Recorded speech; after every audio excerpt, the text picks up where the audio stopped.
Telugu PMC ప్రేక్షకులకు స్వాగతం. Hi friends, మీరు గనక ఇప్పుడే మా ఛానల్కు వచ్చినట్లయితే మా ఛానల్ని సబ్స్క్రైబ్ చేసుకోండి.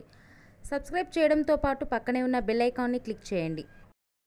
నయనతార టీవీలో యాంకర్గా తన కెరియర్ని స్టార్ట్ చేసి మలయాళం సినిమాతో హీరోయిన్గా పరిచయమైంది. తర్వాత చంద్రముఖి సినిమాతో సూపర్ హిట్ అందుకుంది. లక్ష్మి సినిమాతో తెలుగు సినిమాకు అడుగుపెట్టి ఇప్పుడు స్టార్ హీరోయిన్గా కొనసాగుతుంది. 2022లో దర్శకుడు విఘ్నేష్ను ప్రేమించి పెళ్లి చేసుకుంది నయనతార. పెళ్లి తర్వాత కూడా నటిస్తూ అందరినీ అలరిస్తుంది.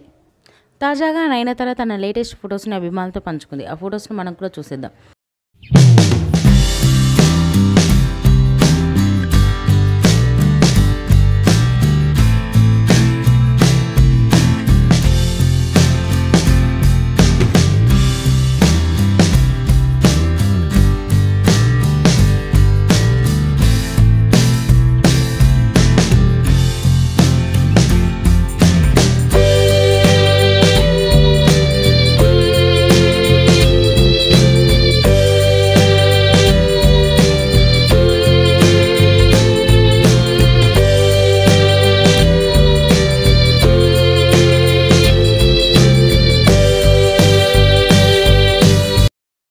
ఈ వీడియో మీకు నచ్చినట్లయితే లైక్ చేసి మరిన్ని టాలీవుడ్ లేటెస్ట్ అప్డేట్స్ మిస్ అవ్వకుండా చూడాలంటే తెలుగు పిఎంసి ఛానల్ను సబ్స్క్రైబ్ చేసుకొని పక్కనే ఉన్న బెల్ ఐకాన్ని క్లిక్ చేయండి.